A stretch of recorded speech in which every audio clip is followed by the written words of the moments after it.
This video is going to be showing you how to easily solo one of the Grandmaster Nightfalls, which the 6 of them are up on rotation now, so for the final couple of weeks you can do any of them. This is going to be a video specifically aimed at the Triumph for Warden of Nothing, soloing it, not getting platinum. So this video isn't about loot, it isn't about farming palindrome, it isn't about none of that, it isn't about platinum rank. It's just about how can a solo player who maybe mains a hunter or has a hunter be able to solo this one of nothing and get one of the triumphs for the gilded Conqueror. Okay, because you need to redo them all to get the gilded. So, as I said, we'll be on a hunter, so that's Night Stalker. We have the Pathfinder bottom tree with Vortex Grenade and Gambler's Dodge. I'm just going to literally say what I've got on, but if you want more information about what I'm actually doing in terms of what's useful and stuff, it'll be in sort of the commentary. Right, this is just me saying this is what I have, because people want that, I guess. Pair that with the 6 Coyote exotic chestplate. If you want to use Omnioculus, you can do. Just bear in mind this video is aimed at you using 6 Coyotes. If you're not using it, then you'll have to time your invises however you time them with that chestplate. So it's based on you wearing 6 Coyote, okay, which works just as good. For invis, it's all you need. You don't really need this, and you don't need the buff it gives either, because Heart of the Pack's built in Night Stalker. That's my take on it for solo. But if you want to run that, sure, it's going to probably work still. Weapon wise, we've got a kinetic bow on, which has explosive payload, major spec in both my primaries. So we've got anti-barrier scout, overload bow, and the exotic grey launcher Anarchy. If you want to run a different setup, you want to run if you want to run Anarchy anti-barrier and then a bow, you can do that if you want. Just know that you're probably going to need special finisher on. If you're going to do that, run special finisher. I just opted for 2 weapons, reliably stun champions. It's not a rush because the whole thing's just getting to the boss and getting it done. So I'm not too fussed about putting a sniper on. If you want to put a sniper on, put a sniper on. You can't put unstoppable rounds on, and they're all 3 champions in this run. So if you have to pick one not to choose, it's unstoppable, because unstoppables are the easiest to deal with. Barriers and overloads are much more difficult. So you'll have to do out with unstoppable. There's no void unstoppable this season. Mods on my armor, we have GL ammo finder, take and charge. So when we pick up an orb of light, we get charge of light. That then procs protective light, which I've got in my gauntlets. Overload bow, anti-barrier scout, as I said. Bring solar damage resistance, and definitely put concussive dampener on. So you need a solar chestplate to do that. The solar damage resistance will help you out a lot, and it may save your life. If you're fighting champs, a lot of goblins do solar, and you can survive sniper shots. Powerful Friends, which is arc boots, gives us easy way of getting max mobility. They sold this 2 or 3 times in the last 3 weeks, so you should have it if you're keeping an eye on the mods that are being sold. Then we've got a solar cape with Sundering Glare on, bomber. That was a set. So with the run, we'll just explain exactly what we're doing, because you need to be timing your invises exactly perfect. You're going to have 3 goblins to deal with at the start. You can invis at the second. The first one will ignore you if you just run past him. They sort of wake up after time. You want to take out this goblin here to sort of recharge on your double dodge. You don't want to invis past him, that would be a waste. So you can come to this location here. I done it a little bit scrappy. I could have invis way earlier, but I invis pretty late. You can get a stun while you're invis as well, and then once you're stunned, obviously invis immediately. You can sit here at this box, do another invis dodge, and then you're in this room. That's skipped. You won't need to kill the overload. If you come back behind the train, the overload Minotaur, if he does see you, he'll push, but to stun him, then get the scan, and then jump past the train. Easy done. It's not hard. There's nothing about this run that's hard at all. The hardest bit is actually the boss, in my eyes. As there's some little RNG with what you can get hit with on that, but you'll see when we get there. We're just going to invis dodge past all these enemies. And then before we jump down here, we'll get this goblin. And then with the trains, so if you're new to Warden, it's been out since Forsaken, but trains just go left, right, left, right. There's only one instance where they'll go double left, which is that's coming up. There's going to be a bunch of champs here as well, but we're going to do our second dodge at the Hydra. If you dodge at the Hydra, if your time is right, you can pass to this middle section. Once you're at the middle section, you can do another dodge invis at the Cabal, and then I would do an invis at the champion. Just for whatever reason, sort of wrecked us before we could dodge. But again, things like Concussive Dampener will help out massively. Then we'll jump up on these railings here, and we'll just run across. The reason why we're doing that is because on a Sparrow in Grandmasters, a Sparrow has less health, or the enemy's doing more damage to your Sparrow, I guess. So it blows up, and if your Sparrow blows up, we know that you die, and then that's a wipe to orbit. So just don't do it. Just follow the railings, follow the route, exact route. You won't go wrong. Make sure you do your smoke on the railing, not down below. Then you can get a dodge. And you could do another invis if you wanted, like stop for a minute, get another one. I just ran for it. Fine. This is the part. So this part here you can't skip anything really. You can skip a couple of ads, I guess, but most of the ads that you see you have to clear out. So what we're going to do first, of course, is just take out the snipers and stuff, just one ad at a time, because if you get hit by one solar sniper in this, if you don't have solar damage resistance on, it'll kill you. That's a wipe. That's why you must have solar damage resistance on for bad luck protection, just in case you get caught by a snipe, you are off guard. So just put the solar damage resistance on, and it'll also help out against champions, especially Colossus champions. They absolutely melt, and they do solar. Even with solar damage resistance on, they still melt. But what we're doing here is, I'm taking out the Hydra with Sundering Glare and my Dreaming City Scout. That just melts because it's anti-barrier, so it procs, it goes past his shield. And what we've also done is took out the Hydra before the ads spawn in. The ads spawn in based on your distance from them. Right, so once you go to the stairs, just past the stairs, you'll get the ads spawning. So if you don't go near the stairs, clear the Hydra from a distance, you've just done one thing. It's one less thing to do and worry about, because that Hydra melts as well, and it's void. But we can't put void resistance on because we've got the solar. The void wrecks in this as well, quite a lot. So you have to be very careful with void, or anything that is doing constant splash damage on you. Now what we're going to do, there's been barrier champions spawning, so in this whole section there's only 2 champions. There's no overloads, which is surprising. The void minotaurs rather than overloads. But what you want to do is cycle through. See, with me doing this strike a lot from when it first came out, I learned all the spawns a long time ago. So I know that the goblins in middle are on a cycle, and they'll keep spawning and eventually they stop. So you cleared out those. Now the trains will help you. You just make sure you tag as many enemies as you can though, because you'll get chances at heavy ammo dropping, especially if you've got GL Finder on. You'll find that you get way more ammo when it's double primary Anarchy than you do if you run a sniper or a special weapon. But at the same time, you've got a special weapon that wrecks. You know, a sniper wrecks Sundering Glare on champions. I recognise that. It is the better weapon. But when you're wanting just to get an easier clear that's more consistent, the Scout's more consistent. It's not as powerful, but it's more consistent for more shield breaks.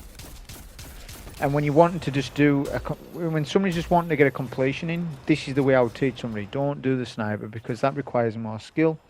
It requires you to get special finisher kills on champs, and that's just more skill for somebody. So rather than having to do any of that, just run double primary. It's actually easier that way. So we're going to take out the right side champion first. Try and proc Sundering Glare when we can, which is a range, so we're at the right distance to get Sundering Glare to proc. And we can Anarchy him from there. Just make sure you're peeking in and out. Obviously the sniper can't kill you, the champ can't kill you, but you know, you don't want to get one shot off the champ and then maybe a goblin throws a nade at you or something, or teleports on you, which ads can teleport. We know that happens a couple of times in this area, which I've noticed. Now we're going to take out the second Anarchy champion, which we're a little close. I probably could have done this way better and stood further back and got Sundering Glare to proc, but I also like this cover. It's not too bad. I got hit there, that was just my lack of movement, but if you play it properly, you generally won't get hit. The trains can be in the way at times. You need to sort of start doing your DPS. Think of it like this: when a train goes past, you should be doing DPS to that champ so that the shield break is in time, that you get a shield break before the train sort of comes past, if that makes sense. If you get the wrong timing and the train comes past just as the barrier shields, you can't do anything about that. So what you just need to do is get your time and your rhythm down. So start doing Anarchy damage after the train goes past. Get your Sundering Glare as quickly as you can. Use your nade, and that's the best way of doing it. When the two barriers are killed and you kill one of the minotaurs, which I haven't really properly explained this room. So to trigger the boss, the mini boss in this room, barriers need to be killed and a certain amount of goblins, the ones that cycle in the middle, and one void minotaur. There'll be two, but you don't need to clear the other one. Make sure you clear make sure you do clear the first one though, because he can hit you from back here, the void minotaur. We're going to do a tether here on the boss. It's not ideal, but we're having to play back here because I wouldn't recommend pushing up past them stairs. If you're good enough with your Anarchy timing and your tethering, you can do everything back here. Because if you push up just past them stairs, you're more than likely to get hit from his void, and literally 2 shots, 2 direct hits, you're done. And by the time you can get a smoke out, he'll hit you with a third. So you're best off just staying back behind that stairwell. Let Anarchy do the work, let your tether do the work. And if you are at a point where you've run out of ammo, which you shouldn't be really with Anarchy, but if you have, then you're just going to have to prime with the boss with your bow, your scout, what have you. So now we're going up the lift. As I said, this is not a platinum run. This is not hard. This is to show, like, to me, okay, this is just to show people what's in the game, what you can do. Like, GMs aren't, you know, GMs aren't that hard because there's that many powerful builds in the game that you can just get around it. Like Night Stalker Invis, right? Void Walker is Grenadier on steroids without Grenadier being a mod. Okay, the Titan's probably the most well-balanced character. Like, if you do a solo GM on a Titan and you're somebody who's doing challenge runs, do them on a Titan, and then you'll get more views. People who are doing these solo GMs, do more Titan runs. That's what I would say. I mean, I'm guilty of that as well, but I'm not a huge fan of GMs. I just play them because this is obviously Nightfall's in my sector on YouTube, so I've got to sort of participate. You know, I can't just go and play PvP. You know, I can't just start making PvP vids. So I have to participate. But as I said, for those of you who are doing solo GMs and they're saying, "Oh, look at this run, look at that run," do Titan runs, and you'll see, you know, that they're a lot harder than what a Warlock or a Hunter run would be, like Void Walker, Night Stalker. So what we're doing with this area when we come up here is there's a bunch of mines.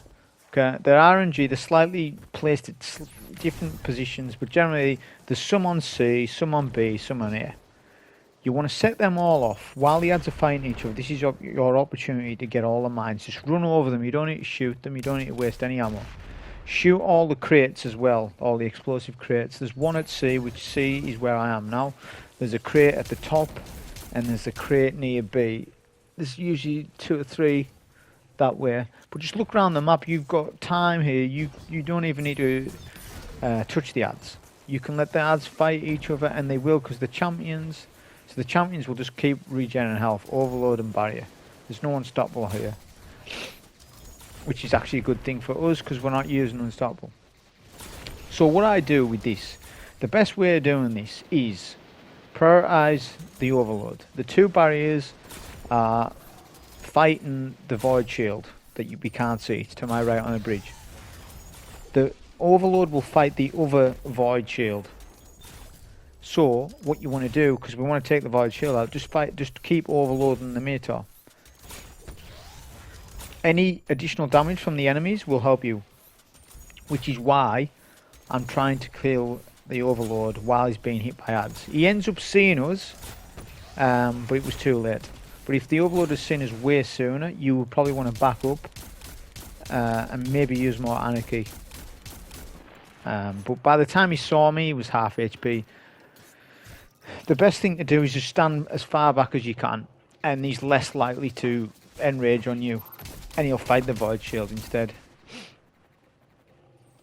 But don't kill the void shield first, because then the overload will definitely rush you, because his AI is on you then. So a mistake I sort of made here is the void shield on the bridge was killed. I think I took the void shield off him to try and get protective light. But what happened is the ads ended up killing him. So that means the 2 barriers are focused on me, which isn't the best, but we can get some angles on them. These champions right here are some of the hardest, because we can't activate Sundering Glare from here. Really difficult.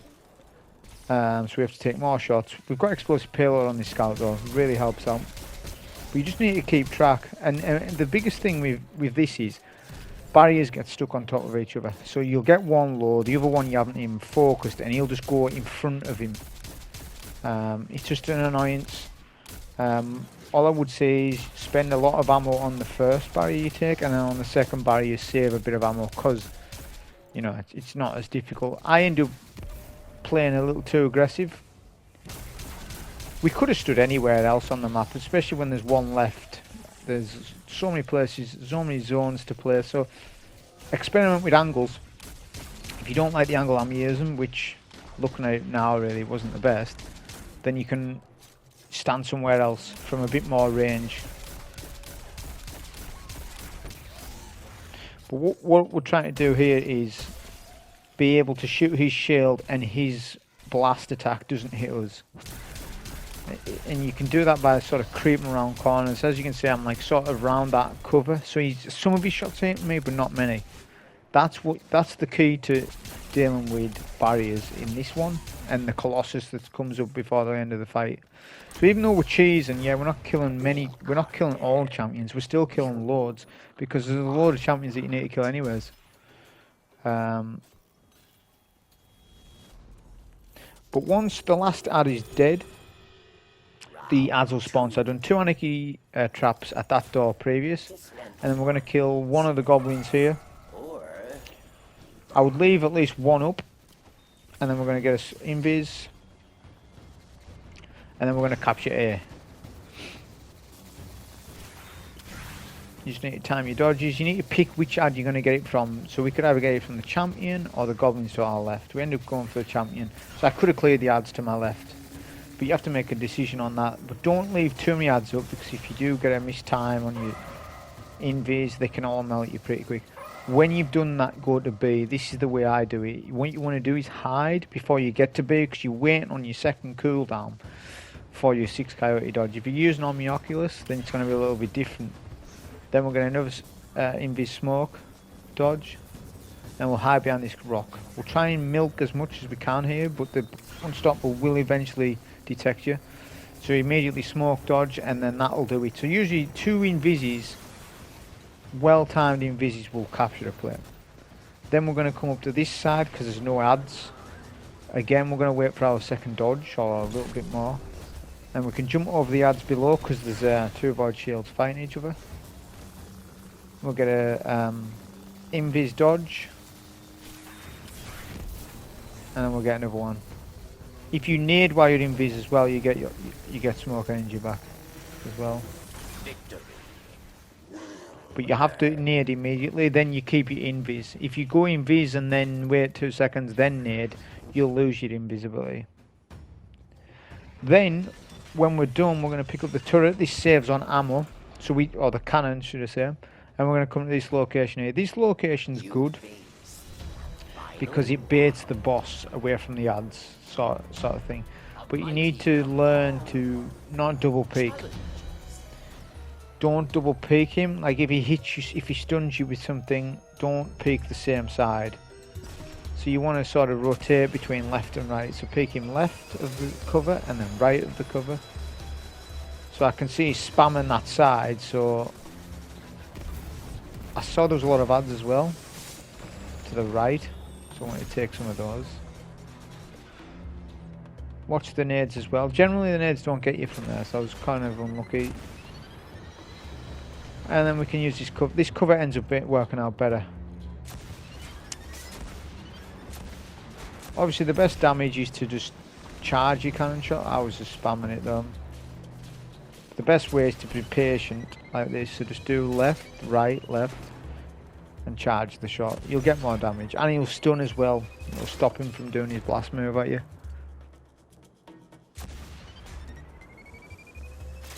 All said and done, if you don't know every shot perfect, you're looking at nearly half HP from that cannon. So it's going to save your Anarchy ammo, it's going to save ammo in general, and you need a bit of Anarchy coming up.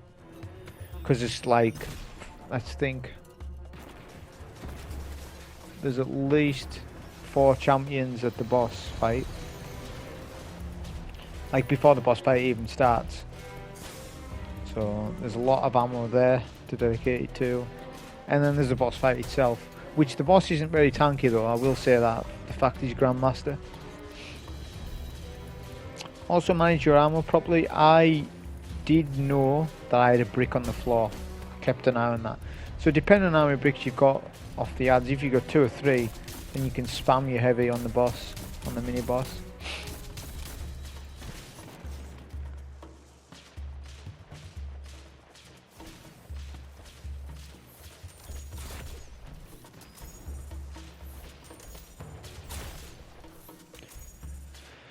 Now we're just going to save a bit of ammo and then just do some bow shots left and right. Like I say, it works out pretty well as long as you just pick it once.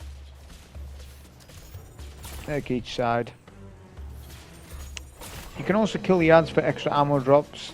But if you don't, you can't tag them anymore for score. You used to be able to tag them for score and they would all drop ammo.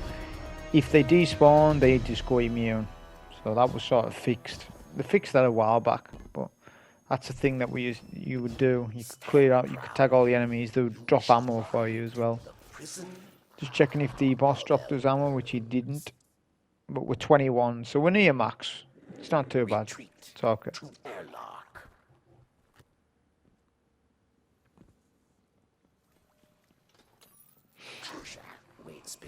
Just watch for fall damage on this part as well. I have myself died on a team run, just falling down. And you can die, so just be careful, just take your time jumping down here. You fought, you won, your treasure awaits.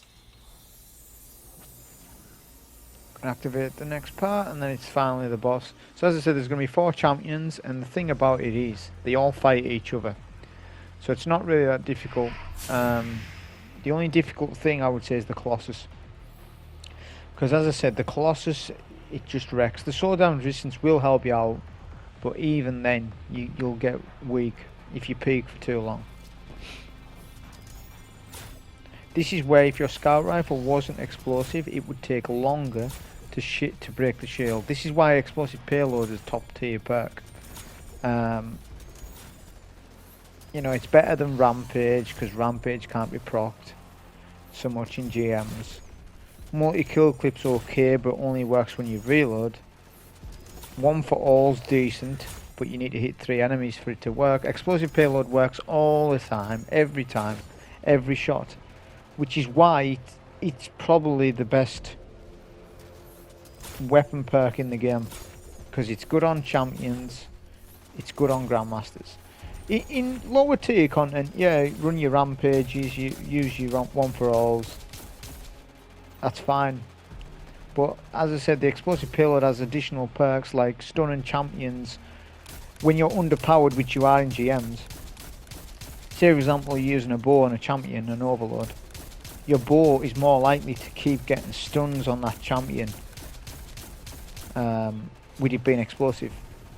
And that goes the same for when it's hand cannon, overload, or if it's overload scout.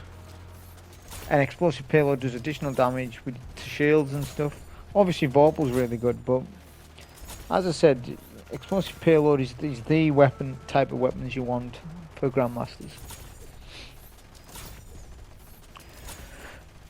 So we're just going to work on the unstoppable, which is pretty simple. So the idea is you're just taking the champions from up here. You don't jump down. Whatever you do, do not jump down there, because if you jump down there, the overload will push you and the unstoppable.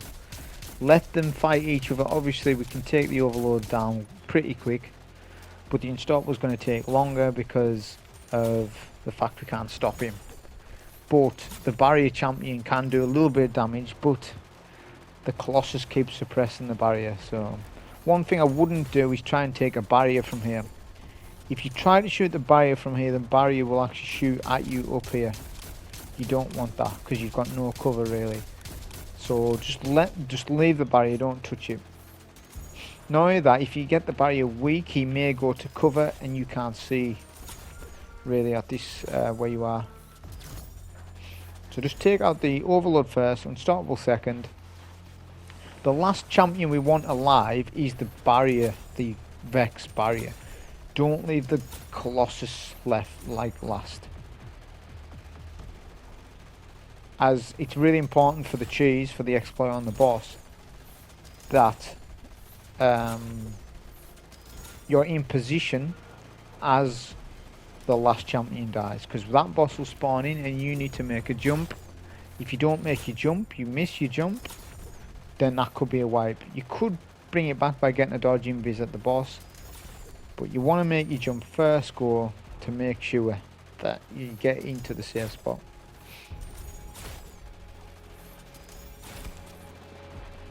Okay, that's your unstoppable down. Once you get the unstoppable down, you can then jump down to get the Colossus. I just wanted to see if the Goblin would do much damage to the Colossus, which didn't happen. As the Colossus kept stunning the barrier. This is something I really like in Nightfalls. Every Nightfall should have all champions in. Overload, barrier, unstoppables. But they need to invent more mods so that one player can run all 3 mods reliably. I know we can run Inferno Whip and stuff, but that's not reliable for GM. It's not bad for other stuff, but GM, no, not running that one. So that's what it should be, because the interesting dynamic of champions is when they fight each other. It's great. So if they're going to increase the count of champions, like, you know, they've got 28 champions in Glassware, that's fine, but have enemy factions fighting each other and up the enemy factions in strikes. So if you ever notice, there's only 2 enemy types per strike. So it's Hive versus Cabal, it's Fallen versus Vex, it's only 2. Imagine if all 4 enemy types was in a strike and then all 4 enemy type champions fighting each other. Then that's the next thing for Nightfalls. If they want to make Nightfalls, if they want to progress them, that's what they need to do. They need to bring in 4 enemy types in a strike, not 2. And I'm going to assume it's only 2 because they're limited. There might be something that stops them from doing that, or law reasons, but forget about the law reasons and all that stuff. Get the gameplay good. And I don't mind champions, I really like it. It's just the way we take them I don't like. I think it could be way better than what it is. But that would be my idea if they wanted to sort of bring Nightfalls to the next transition. But the reason why we're standing here is so we can pig shoot this champion. Also, we're ready to jump up to the safe place. Just be careful of the barrier. You'll try to hide occasionally. So just be ready to sort of get the shield break. We're going to get this last shield break here, get an Anarchy shot, then we're going to trust the Anarchy because he's weak enough. You need to jump up here and then jump around to this ledge and then crouch. You need to crouch to get in there. You cannot just run in here, you need to crouch. Once you've done that, you're there. Now, I haven't really used this one. I used to use the other one on the other side of the map. But this one's decent. This one's easier to get into. But there's times when you can die. All of a sudden you get damaged. I tried to do a tether in here, but it doesn't really work. You can tether. The boss was positioned better. I could have tethered him. But if you can see in this little cylinder, if you like, the gaps, you can actually shoot through the gaps, which I didn't think you would be able to, but you can. Because usually a glitch or a cheese like this, there's only certain places you can shoot out of it. But when I go in the cylinder thing here, which is your actual safe zone, the solar flare attack cannot hurt you, the boss can't hurt you. But when you move to the right side, which I'll point out when I do, the boss can actually kill you. So when I'm hit right there, or more to the right, the boss can use his solar beam and take you out. If he's going to do that a lot, then you just need to go into the cylinder type thing that's here, and then he can't hurt you. But it's just one of those things where he can catch you off guard. I've included a clip at the very end, and it'll show you how easily you can die in this place. Like, I literally, a run before this, I had the boss down to 5% health, 5% HP or something, and he just all of a sudden melted me with his solar flare, like in 1 second, like his solar beam, sorry. So you've got to be cautious. All I would say is, if he's doing his solar attack and he's close, the only thing you should be considering is doing 2 Anarchy shots and then hiding. Don't be doing any sustained fire. You can get your Anarchy shot through the gaps as well, just sometimes it doesn't work. Generally it does.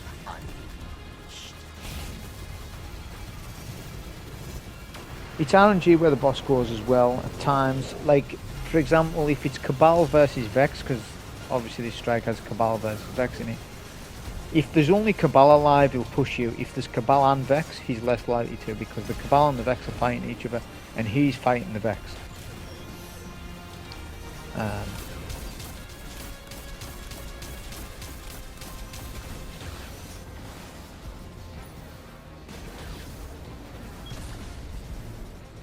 So it's just a patience game. You don't want to be rushing this. You don't want to be saying, oh, where the boss is, because as I said, you can get melted pretty quick if you're not, like right there, I could get melted, but just do 2 Anarchy shots and then strafe left, and then you're good. And also, when you run out of ammo, the game will actually give you any ammo bricks that are on the floor, which before I came up here, I think there was 2 bricks on the floor. Which means when I run out of ammo, which will be soon, I'll be able to get more Anarchy. So if you're not confident in, you know, sort of starting shooting with your primary, then just waste all your primary ammo when you're out of Anarchy, of course. Then the game will eventually give you more Anarchy. Obviously I started this with 20 shots, so around 30 shots will kill him. If you hit all your shots, around 30 Anarchy shots will kill this boss, something like that. The boss ends up getting positioned in a decent place where I can do damage with my primary. As I said, this cylinder section on the left side is safe, so we can just use our scout. So we've got no more Anarchy, so we can do that. We can't get any crits on the boss because of how he's positioned. If he was more to the right, then I could have got Sundering Glare to proc, and then things would be a little bit quicker. The boss might sit differently for you if he does try and get Sundering Glare.